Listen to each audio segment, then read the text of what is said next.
Assalamualaikum warahmatullahi wabarakatuh. Perkenalkan, nama saya Arya Dwi Pramana dari Offering 12A atau A2 dengan NIM 2105216180052.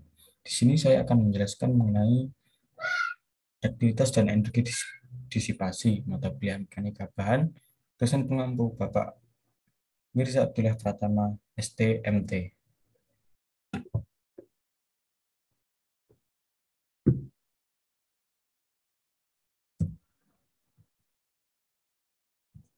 Untuk pembahasannya meliputi yang pertama duktilitas dan yang kedua energi disipasi. Pembahasan yang pertama yaitu duktilitas. Parameter duktilitas dan kapasitas disipasi energi merupakan salah satu cara penghitungan struktur yang digunakan dalam perencanaan gempa, deformasi, inerasi struktur. Duktilitas sendiri merupakan kemampuan struktur untuk tidak mengalami keruntuhan secara tiba-tiba atau ketas, tetapi masih mampu mengalami deformasi yang cukup besar pada saat beban maksimum tercapai sebelum struktur tersebut mengalami keruntuhan. Pada gambar 1 bisa dilihat yaitu struktur taktil dan struktur kertas gedung kantor pusat bank Sulteng dan hotel Roa di Palu. Yang struktur taktil bangunannya masih utuh dan pada keruntuhan kertas bangunannya sudah hancur. Saat terjadi gempa, duktilitas akan mempertahankan kekuatan dan kekakuan pada struktur sehingga struktur gedung tetap berdiri walaupun telah berada pada ambang keruntuhan. Berdasarkan konsep desain bangunan tahan gempa yang berlaku saat ini, struktur bangunan gempa harus terbuat dari sistem struktur duktilitas. Adaptabilitas menjadi suatu aspek penting dalam perencanaan suatu elemen struktur. Pada saat gempa terjadi, elemen-elemen struktur bangunan yang mempunyai duktilitas tinggi akan menyerap energi lebih banyak dibandingkan dengan elemen-elemen struktur dengan duktilitas kecil atau ketas. Bisa dilihat pada gambar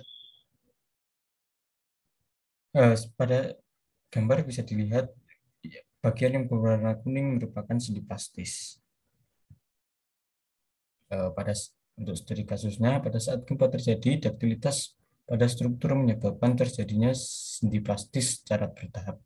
Sendi plastis inilah yang bertugas menahan beban gempa yang besar. Hal tersebut dikarenakan energi kinetik akibat gerakan tanah yang diterima akan diserap oleh sendi plastis tersebut. Agar struktur gedung memiliki duktilitas yang tinggi, maka harus ditanyakan sendi plastis yang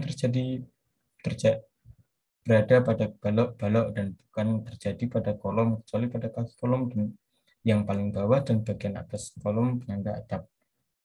Untuk peletakan sendi plastisnya bisa dilihat bagian yang berwarna kuning merupakan sendi plastis. Lalu ada contoh soal. Sebuah kolom beton dengan dimensi lebar 400 mm dan tingginya 400 mm dibuat dengan menggunakan beton mutu F-aksen C yaitu 22,5 MPa dan baja tulangan FY 300 MPa. Jika pada kolom dipasang tulangan 4 diameter 10, kolom digunakan untuk menahan beban aksial sebesar 20 kN dan momen sebesar 0,5 kN meter. Apakah penambang kolom tersebut kuat? Untuk penyesalannya yang pertama, kita misalkan menggunakan sengkang ikat.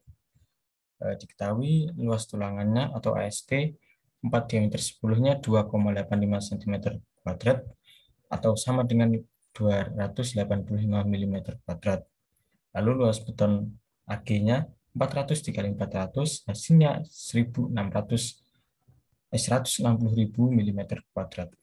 Lalu E-nya yaitu pemeriksaan eksentrisitas kolomnya MU per PU hasilnya 25 mm. Lalu E-nya diketahui 0,1 dikali H hasilnya 40 mm.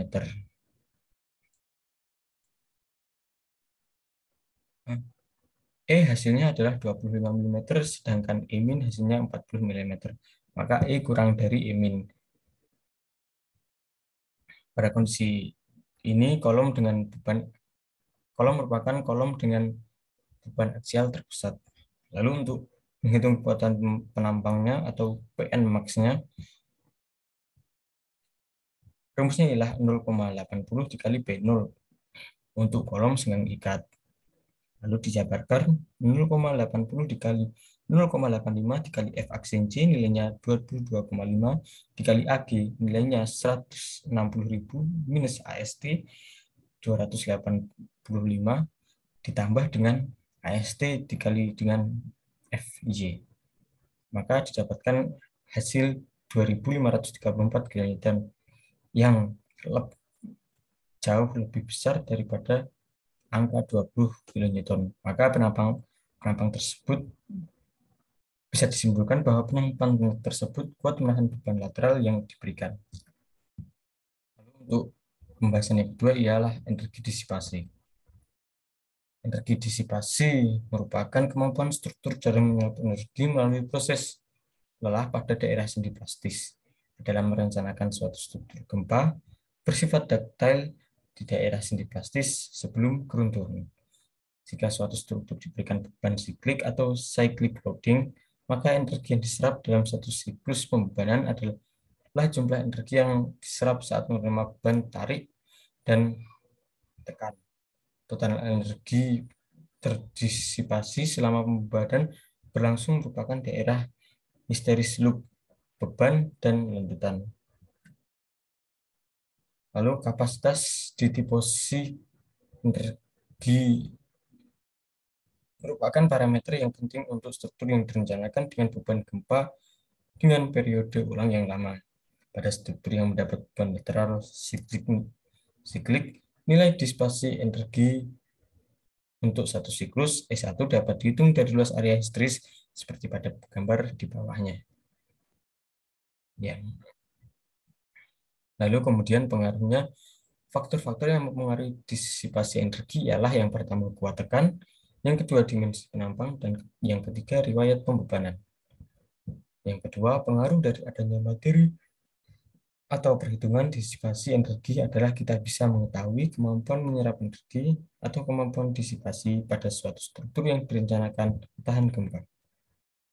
Untuk studi kasusnya, energi panas yang timbul akibat gesekan, dalam hal ini timbulnya gesekan dianggap merugikan.